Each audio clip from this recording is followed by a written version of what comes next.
guys, welcome back to some more science talk. Now, today we're going to be talking about the solar eclipse.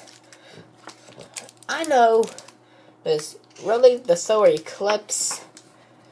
So, first off, I did want to say that in the last episode, check out my channel for, I'll get videos every now and then. That's why I want to remind you guys. So, however, on the last episode, I was going to say we would talk about the solar eclipse. As, well, we're having 6 episodes in this Season 3, but however, Season 4 is where we're going to start on physics. And I believe we're going to have to start physics maybe next week or so, but we'll find out more. So, however, today we're going to start us off with, what is a solar eclipse? Now, the solar eclipse is a natural event that takes place on Earth when the moon moves in its orbit between Earth and the sun. So, for example, there are equinoxes. That's when the solar eclipse will happen. So, examples are spring, winter, summer, and fall is when the solar eclipses come. For example, summer comes in June. Alright, so June is when the first time that summer comes. Not July, but June. Now, this is also known as an occultation. This happens at the new moon, when the sun and the moon are in conjunction with each other. So when the sun and moon are in conjunction, that's when the solar eclipse happens, or the moon covers the sun. So, if the moon was slightly closer to Earth and orbiting in the same plane, and its orbit was circular or goes around and around, we will see eclipses each month. So, for example, January, February, and March. That could be an example. So, the lunar orbit is elliptical and tilted with respect to its orbit. So, the Earth's orbit, that's when it's tilted with. So, we can only see up to 5 eclipses a year. That is newsflash. You can only see up to 5 eclipses a year. Depending on the geometry of the sun, moon, and Earth, the sun can be totally blocked, or can be partially blocked.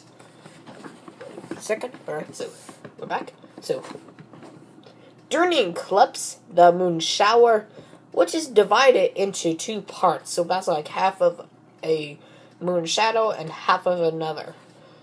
So the dark umbra and the lighter penumbra, it moves across this Earth's surface.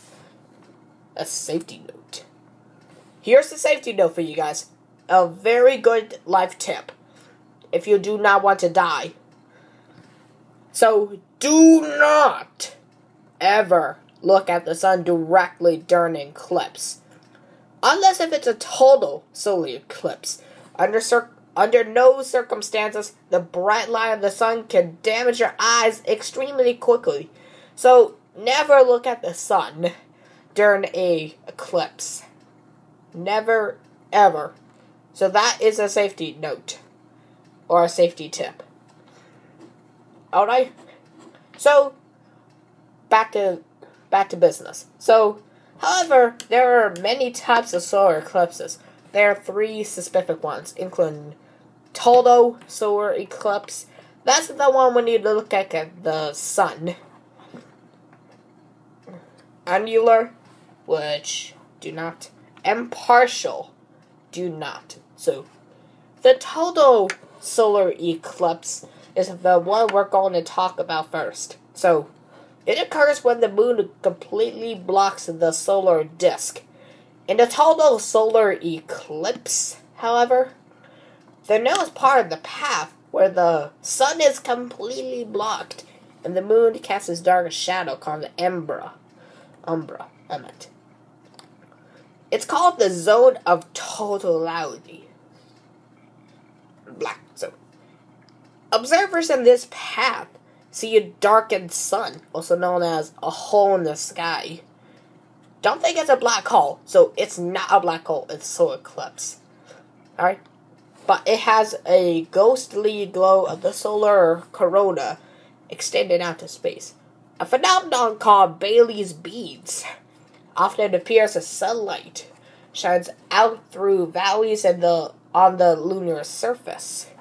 If the sun was active, however, observers can also see that the solar eclipse's premises, loops, and flares during totality. A solar eclipse is the only time when it's safe to look directly at the sun. All other solar observations, even in partial phases, require special solar filters so that you do not harm your eyes. Just remember, eyes is sensitive to sun during eclipse. So remember that safety note that I just told you a little bit early on. So total solar eclipses have not always been visible from Earth. In the past, the moon was too close to the Earth. Like it's about, this is Earth and this is moon. That close. That's too close. And then during eclipses, it completely blotted out the sun's disk. But over time, the lunar orbit has changed at the rate of just over 2 centimeters per year. And in the certain approach, the alignment is perfect at times. However, the moon's orbit will continue to wind up a bit. So this is the moon, it becomes a little bit this big. And in perhaps 600 million years, total solar eclipses will no longer occur. So in the future, there will be no total solar eclipses. So that means never look at the sun after 600 million years. Of course, all of us will be dead. Unless if the 600 million years still exist. Now, 600 million years, that is what estimates say. Instead, future observers will see partial and annular eclipses only. So that's what we're going to talk about next, the annular solar eclipses. Now, not every single solar eclipse is a total one.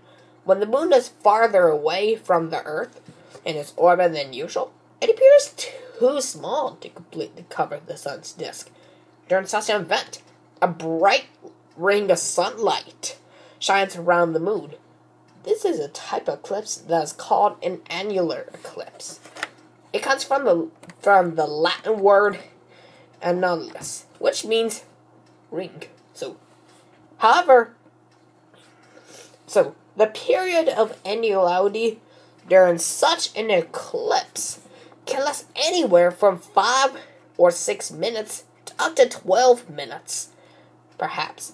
However, even though the sun is mostly covered by the moon, enough bright sunlight escapes during annularity that observers can never look at the sun directly. This event requires eye protection throughout the entire eclipse if you're outside in the sun. So, the partial solar eclipse, where a little bit covers the sun. So, a partial one occurs when Earth moves through the lunar penumbra, the lighter part of the moon's shadow, as the moon moves between the Earth and the sun. The moon does not block the entire solar disk, as seen from Earth. Depending on your location, like, for example, if the eclipse is supposed to happen in North Carolina, South Carolina, anywhere like that, even Georgia or Florida, that is when it'll happen sometimes. But it doesn't happen often. You only see 5 per year. But there's no really 5 seasons. It's like 4 seasons in a year. However, depending on your location during a partial eclipse, you might see anything from a small silver sliver of the sun being blown out to a near total eclipse. So, if it's a total eclipse, you can look at the sun directly. So, to view any eclipse safely, use approved filters. Or use an indirect method of view, like viewing away from the sun, such as projecting sunlight through a telescope and onto a white piece of paper or cardboard. Never look at the sun through a telescope unless it has the appropriate filter. Blindness and severe eye damage can result due to an improper observation technique. So, when is the next solar eclipse? Now, eclipses can occur each year, and they are predictable. There are several places online where you can get this up-to-date calendars for all types of eclipses. First off, you could go to MrEclipse.com, no spaces in the Mr. and the Eclipse. So, you could go to that website, and of course, I'll probably have a link for that. Alright? Maybe.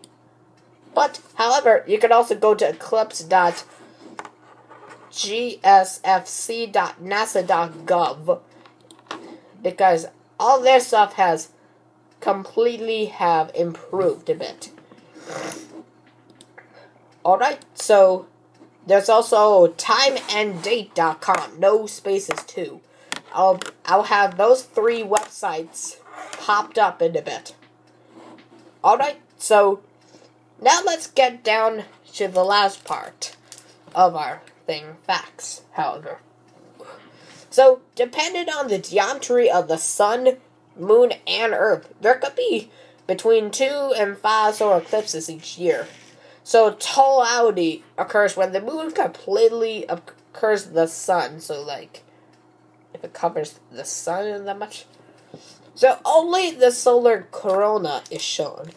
A total eclipse can happen once every 1 to 2 years, making them extremely rare events.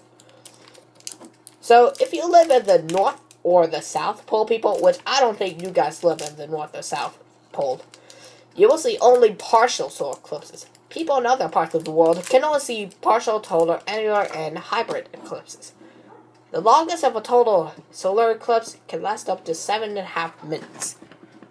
Exactly. So, the width of the path, however, of totality is usually around 160 kilometers across, and can sweep across an area of Earth's surface about 10,000 miles long.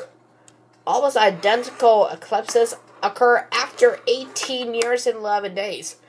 This period of 223 synodic months is called a Saros. During a total solar eclipse, conditions in the path of totality can change very quickly. Air temperatures drop, and the immediate area becomes, like, dark. Alright, so, if any planets are in the sky at the time of the solar eclipse, they can be seen as points of light. Pretty cool, huh? So, now, however, the next thing I'll be talking about is the comet. Now, most of you guys should know about comets, but I'm going to tell you a little bit in depth more. Like, some of the famous comets you've never heard of before. And I'm going to tell you how to name them. And, of course, facts for everything. So, alright guys, make sure you subscribe, like, and comment. I know I've got one person. And you know who that is. You know, if you're watching this. Alright, so thanks for watching. Alright, I'll see you next time.